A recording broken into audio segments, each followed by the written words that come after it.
Hello and welcome back to my channel. If you are new here, I am Disco Kitty, the Crappy Crafter.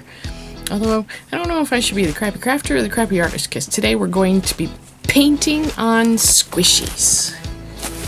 Oops, really cheap squishies. I have no idea where they came from. Just look at that though, there's no instant rise. Not very good squishies. And just look at that. Look at that. What is that? I mean, is that supposed to be cherry? Is that supposed to be a cherry pie? And pizza. With poop? Sure as hell isn't pepperoni. Oh. So, yeah, look. This one even came to me. This is how I bought it. Crap. Nobody takes pride in their work anymore. Anyways, okay, so, I mean, it's gonna be pretty straightforward. We're gonna paint on squishies. Let's just get right into it.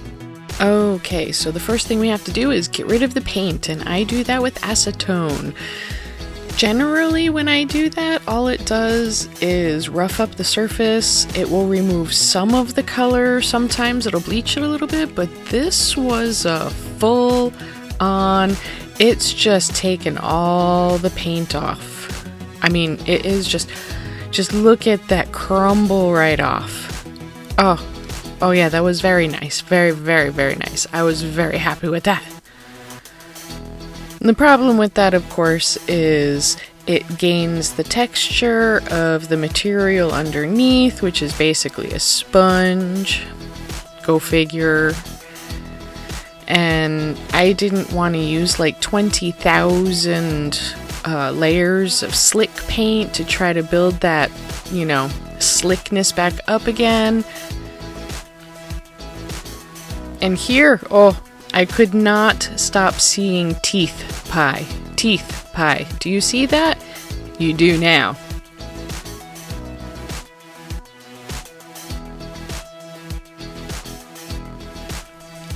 But the paint came off so nice.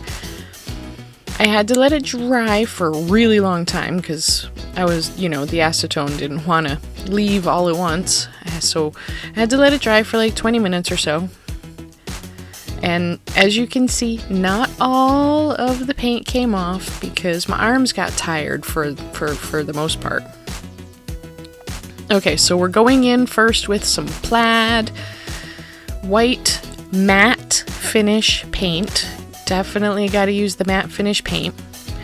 And I felt that I was using an awful lot, and I really was. You know, you have to use a lot, and part of it is because it lost that other paint layer that it had. So I was putting down my very own first layer of paint. So I go in for the slick paint, and no, I don't notice it. I don't know why I didn't see it there, but I don't notice it, but slick paint is just way too thin for this kind of application. It absolutely can't be used for this. As we'll see here, you can see right through it, and you can still see, oh, made myself a little mess there, I'm sorry. Anyways, so you can see that it's just, you can still see the color through it. I'm just a babbling idiot today. I am so sorry. So we're going to go back to the proper paint, and look at that. I didn't even let the first coat of the slick paint dry, and this stuff just coats right over it. So much better. So much better. I do both halves separately. I will put 2 layers of the plaid matte paint down on both sides, but you don't have to see all of that, of course. I'm sure you can imagine. But yeah, I really like the plaid paints. They're a little on the pricey side, but I think they're worth it. One of these days I will use them for their intended purpose and paint something on a shirt. Yes, someday, maybe. So we're going in, I've already started, I should be really paying attention to what I'm doing. Going in with some slightly darker to make it look a little bit more done on the top and the bottom. The colors are just awful. They should have been a little bit more reddish, I think, maybe. And here we're going back to the pie and were horrible camera angles, and I apologize for that.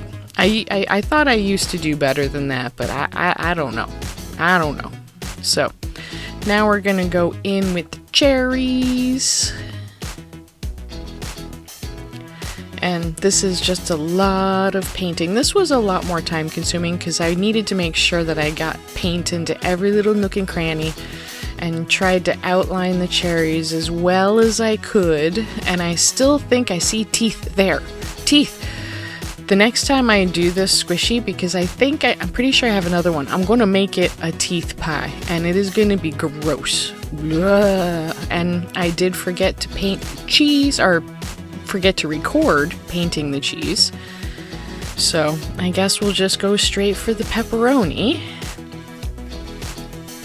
I'm not entirely sure why I didn't paint that, because it was literally immediately after I had finished painting the cherries. I don't know why I would have turned it off. I don't know. Neither here nor there. I still think this looks better than it did. And that's all that matters. And I also forgot to manage to forget to not paint that I made different colors on the cherries. They are actually two-tone. They are. If you look really, really closely, you can see that they have shadows now. Ugh. Blech. I don't know what I'm doing anymore. I just don't. My brain is just not with me anymore. But here we're going to put one final layer of white on the white. And we're going to put some speckles in the pepperoni so that they're just not a monotone little piece of look. And it will be all done. Well, give texture to the cheese, and then it will be all done. Well, those came out slightly more unexpected than I expected them to, because I was totally not expecting the paint to, as you can see, some of the paint didn't come off because I didn't feel like really scrubbing the whole thing, but see, you see where it's still shiny in some places because the original paint is still there, and any place where it's not shiny is where my paint is, and all the old paint is gone. So how many of these have we done together? Is this set 3 or 4 or 5? I don't even know, but I did not expect the acetone to just take the paint right off. And I have to admit, I'm actually kind of happy with that because I like the way this turned out.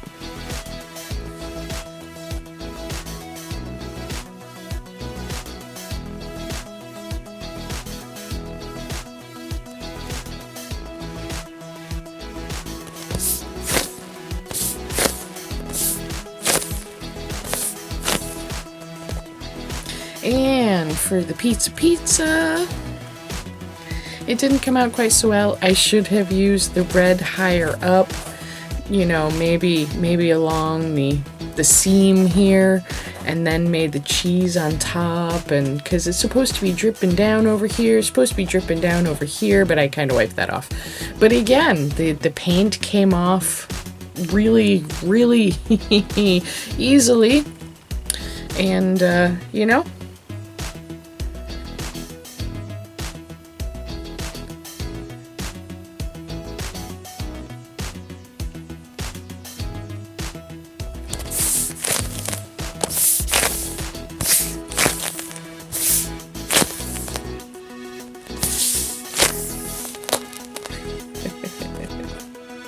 so that's that for this week. I had a lot of fun doing that, even though it wasn't quite what I was expecting it to do, but that's okay.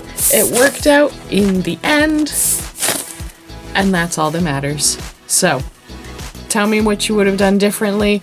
Would you have used sandpaper, you know, like other people do? Or would you have done the acetone thing like I do? Because I find that generally, with my old squishies anyways, all the squishies that I did, I would, you know, wipe them down with acetone, and all it would do was the same thing that the sandpaper would do. Well, not entirely. It would rough up the surface, but it would also take away some of the color. This time it just took away all of the color, which I was quite pleased with. Yay. But, yeah, I mean, what would you have done differently? Let me know in the comments. Would you have brought the sauce up higher on this? Would you have made the cheese a different color? Because I don't like the cheese, I don't like the color of this. But it's neither here nor there, and I'm overall happy with what happened and how it came out. So, let me know, and we'll have discussions. And until next week, stay safe.